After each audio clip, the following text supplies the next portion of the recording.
La crítica tradicional, al analizar el entierro del conde de Orgaz, de El Greco, cayó en el simplismo de entender separados los mundos de lo terrenal y lo celeste, adscribiendo al primero una representación realista y al segundo un idealismo estético claramente diferenciables. Pero se me dirá, ¿qué queda del mundo de los reyes? Pues algo ciertamente valioso. No me refiero a la estatuaria de los sepulcros de mármol guardados en viejas catedrales. Me refiero a la valiosa construcción del mundo jurídico internacional. La investigación en la historia sería un mero e inútil pasatiempo intelectual si no sacáramos de ella reglas valiosas para nuestro vivir contemporáneo.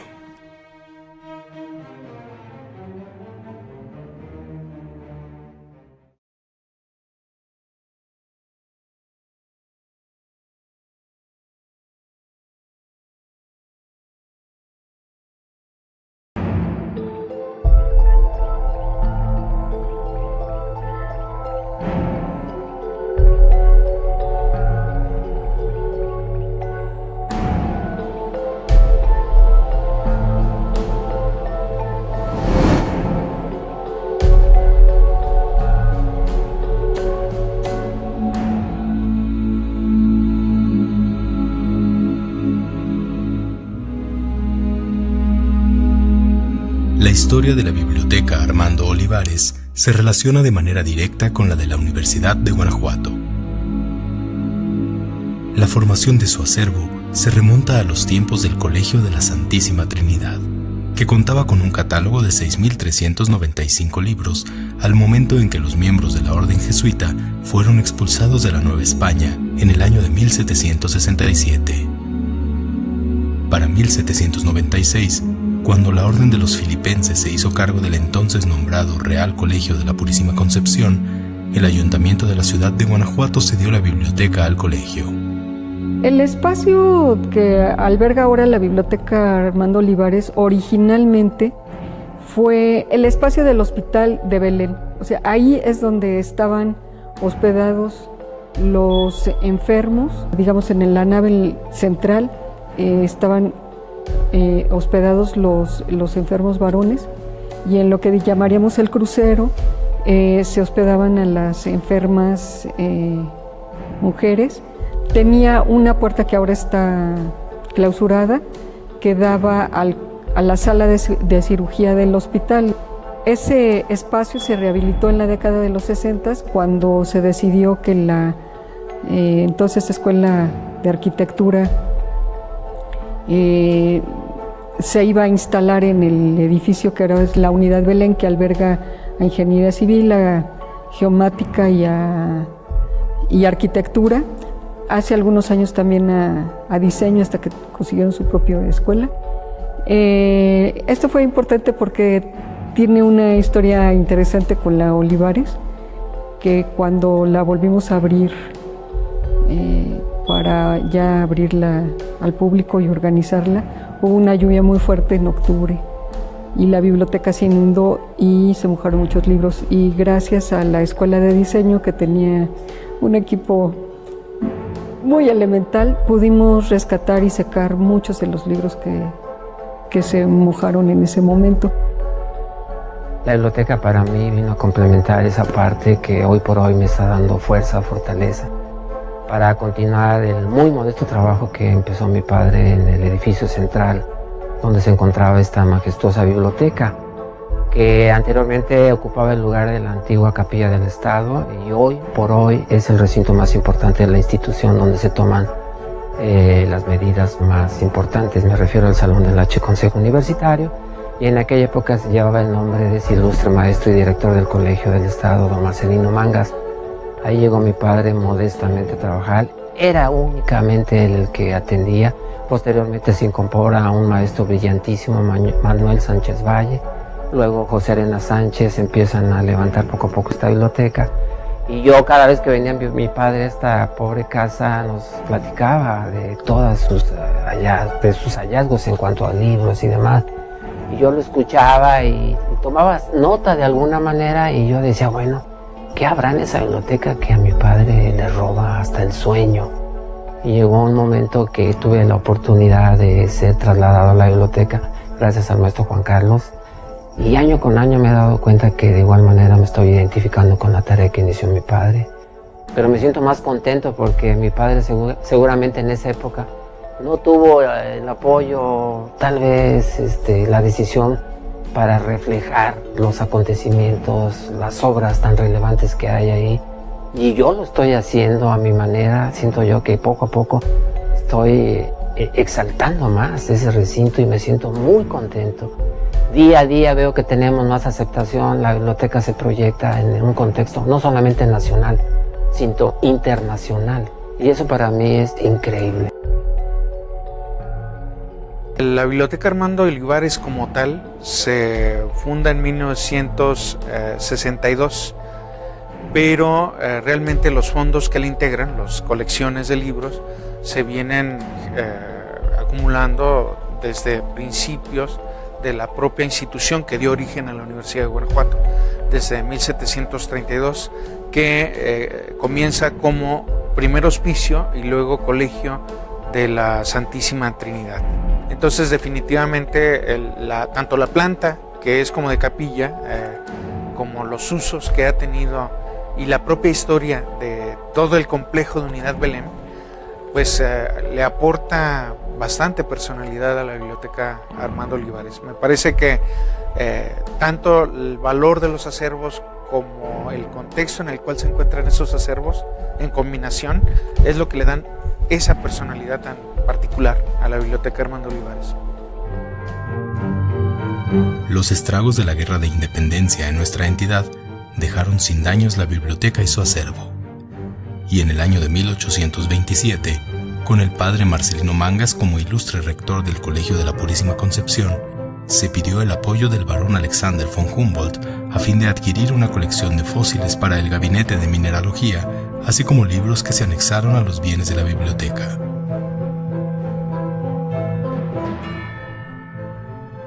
El 30 de enero de 1831, el espacio quedó abierto al público en la planta baja del hoy edificio central, siendo estudiantes universitarios sus primeros bibliotecarios. Don Marcelino Mangas logró en los tiempos de la independencia mantener el colegio y además él compraba libros que después se fueron quedando en el colegio. Ya cuando termina la Guerra de Independencia, el primer gobernador del estado, don Carlos Montes de Oca, tuvo la visión de impulsar a los estudios, a la educación escolar, y el ayuntamiento colaboraba con el colegio, particularmente en la organización de la biblioteca, porque fue una biblioteca pública más allá que una biblioteca universitaria. Por supuesto que de una universidad pública las bibliotecas son públicas, pero tienen un tratamiento especial, organizado y orientado hacia la formación de los estudiantes universitarios. Pero con este acuerdo desde el siglo XIX con el colegio, con el ayuntamiento, pues podían acceder, excepto mujeres, que era lo que decía el reglamento, todas aquellas personas que quisieran leer tenían entrada gratuita y el préstamo de los libros de la biblioteca del colegio. Este reglamento, por supuesto, que tuvo que ser renovado cuando el propio colegio empezó a abrir carreras como enfermería y algunas otras que ya las estudiantes, pues, ni que no las dejaran estudiar, ¿verdad?, en su propia escuela. Pero sí, poco a poco fue creciendo el acervo. Años más tarde, cuando la institución educativa adquiere el nombre de Colegio del Estado en el año de 1870, el apoyo del gobernador Florencio Antillón fue invaluable para mejorar las condiciones del plantel, lo que permitió, entre otras cosas, adquirir libros para la biblioteca que fueron traídos desde Francia y Alemania para satisfacer las necesidades de las cátedras de zoología y mineralogía.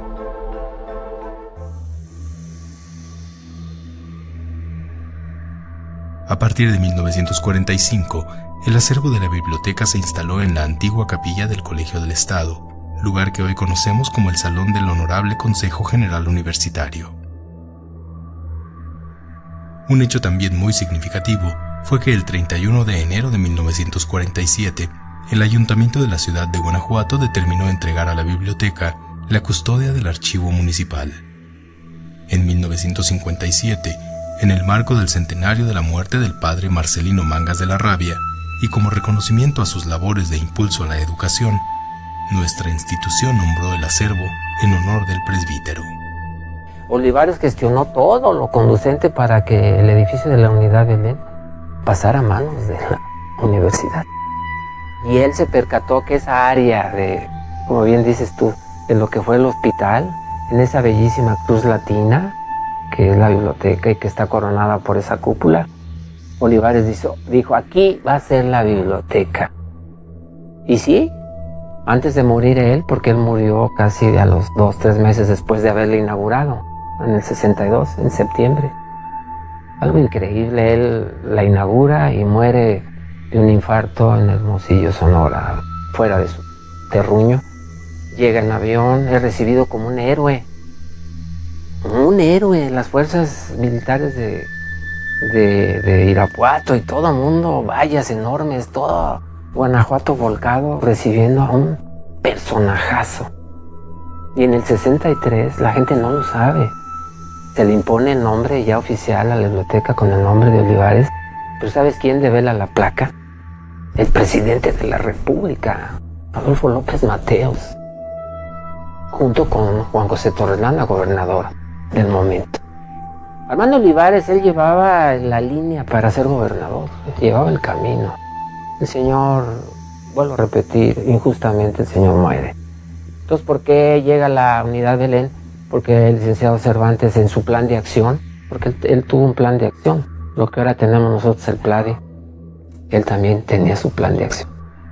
Y consideró pertinente ofrecerle un espacio digno a la majestuosa biblioteca. Y es como llega al antiguo convento de Belén. Pues no era más que el reconocimiento, y muy merecido, al primer rector de la Universidad de Guanajuato, el que la biblioteca cambiara de Marcelino Mangas, Biblioteca Pública Marcelino Mangas, a Biblioteca Pública Armando Olivares Carrillo, ya que ambos habían sido hombres que habrían tomado la biblioteca y el propio colegio en un estado, es decir, el Colegio de la Santísima Trinidad, y haberlo traspasado o trasladado a la etapa del Colegio de la Purísima Concepción. En el caso de Armando Olivares Carrillo, a él le toca el haber recibido la institución como colegio del Estado, y posteriormente a él le toca la transformación a la Universidad de Guanajuato. Yo creo que de la historia reciente de nuestro colegio, de nuestra universidad, pues solamente estos dos hombres tienen esta dignidad o esta categoría de haber llevado al colegio a un nuevo estatus. La historia de la actual biblioteca Armando Olivares tampoco podría ser entendida sin el reconocimiento a las personas que dedicaron su vida al resguardo de sus tesoros bibliográficos y documentales. Es el caso de don José González Araiza, Manuel Sánchez Valle y Susana Franco Villaseñor. Mi padre fue el primero que él llegaba a esa biblioteca, era el único. Llegaba a abrir ese portón antiguo con una llave gigantesca, una llave mágica. Yo era chiquillo cuando iba con él y abría con una llave de esas de cuento. Se abrían las puertas crujientes y daban paso a esa biblioteca fascinante. Luego se incorpora Manuel Sánchez Valle, ese otro hombre, híjole, un distinguido miembro del maestro del Colegio del Estado, Manuel Sánchez Valle. De alguna manera también se integra José Arenas Sánchez, un investigador de alta jerarquía, un historiador fascinante. Posteriormente también por ahí empieza a aparecer en contexto a la maestra Susana Franco Villaseñor. Otro personaje que a estas alturas, pues no es justo que se le olvide, sin embargo hay que rescatarla. Ella hizo mucho por la biblioteca. Susana Lilia Franco Villaseñor, historiadora de profesión, destacó como directora de la Biblioteca Armando Olivares entre 1964 y 1969. Su incansable trabajo para mantener y modernizar los acervos se recuerda hasta el día de hoy. Bajo esta misma línea, en este mismo orden cronológico, está el maestro Josué Aranda Rojas, por supuesto, que muy de la mano con la maestra Franco hacen proyectos increíbles. Pero el tiempo no pasa de lado y surge la figura de María Guevara Sanginés. El trabajo de la doctora Guevara Sanginés cobra vital importancia debido a la situación en la que se encontraba la biblioteca a su llegada. Y es que tras la muerte de don José González, sobrevino una época en la que el acervo permaneció cerrado y en un estado importante de abandono y deterioro. Cuando regresa o la traen al vetusto edificio de Belén, porque la biblioteca que estuvo en el edificio central llega a iniciativa de Armando Olivares en 1962.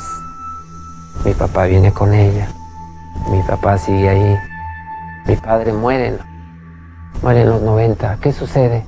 Se cierra la biblioteca. Cierran la biblioteca, Armando, se acabó don Pepe, cierran la biblioteca. Duró mucho tiempo cerrada. Fue cuando llega Juan Carlos Romero en el 92. Y de inmediato retoma el proyecto de la biblioteca. Instruye a la maestra María Guevara para que conforme un equipo de rescate. Y fue como la maestra María Guevara, aunado a un grupo de historiadores, empieza de nueva cuenta a levantar, a surgir de lo que estaba en el olvido de la Biblioteca Olivares y la pone en marcha. Fue un proyecto muy interesante porque además de esta parte de mantenimiento que implicó equipar la biblioteca, se pintó, se restauró todos los libreros, se restauraron, y allá hay una anécdota interesante que el carpintero al que le dieron la obra había sido de niño ayudante del carpintero que trasladó la biblioteca. Entonces estaba muy feliz de haber participado en esta segunda parte.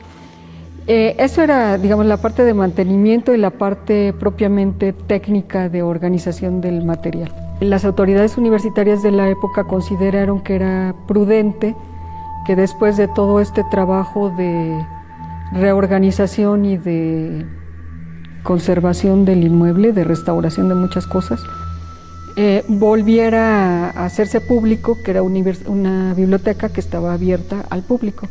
Y hubo una ceremonia a la que vino el doctor Sarucán, que entonces era rector de la UNAM, y algunas otras autoridades. Sí hubo digamos una especie de homenaje, y en ese sentido como de reinauguración de la biblioteca. Pero a finales ya de los 90, en el 99, surge un proyecto de la maestra Rosa Alicia Pérez Luque de fusionar los archivos con la Biblioteca Olivares. Es decir, traerse el archivo histórico de Valenciana, unir el archivo de Ponciano Aguilar, unir el archivo que estaba en Humanísticas en San Fernando, que es el de Plutarco Elías Calles, y hacer un solo complejo, y se le llamó la Dirección de Archivos y Fondos Históricos y Biblioteca Olivares. Pero ahí ya surge la figura de Rosa Alicia Pérez Luque al frente, y surge otra figura nueva, Esperanza Vargas, al frente de la biblioteca. Después de Esperanza Vargas sigue Graciela Velázquez, hoy una espléndida doctora, luego sigue Claudia Mata Larios, otra chica encantadora, la maestra Herbert, el chico, y sigo yo.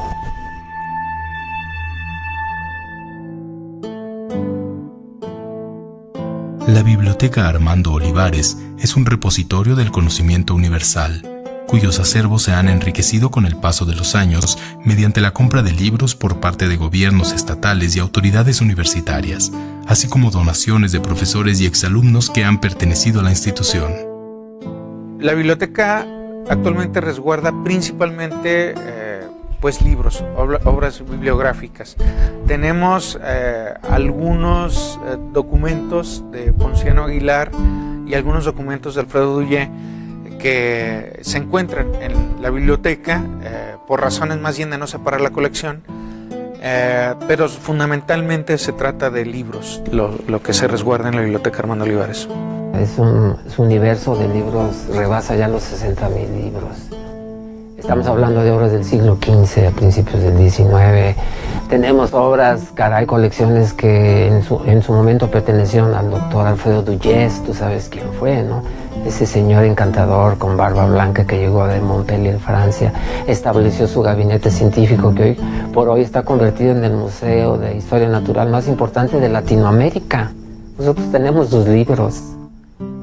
Tenemos ni más ni menos los libros que donó Manuel Cervantes Rendón, un benefactor de la institución. Él donó 18,000 libros en vida, entre ellos 64 manuscritos. Tenemos el fondo Conventos, que fue producto del incautamiento de los bienes a la iglesia. 10,000 libros con marcas de fuego en pergamino. Una chulada de libros. Cada libro, el tenerlo en nuestras manos, es estar en otro contexto, en otro mundo. Tenemos la biblioteca que fue o que formó la del Colegio del Estado. Tenemos la biblioteca que en vida perteneció a José María Luis Mora, el padre del liberalismo mexicano, un hombre que fue embajador en Europa. ¿Y en cuántos idiomas? Híjole, están en francés, en latín, en griego, en alemán, siríaco, samaritano, hebreo, caldeo, árabe, chino, español antiguo. La Biblioteca Armando Olivares tiene básicamente 5 colecciones que se han tratado de respetar como tales colecciones no tanto por razones que tengan que ver con la técnica bibliográfica o bibliotecaria, sino por su origen y la importancia.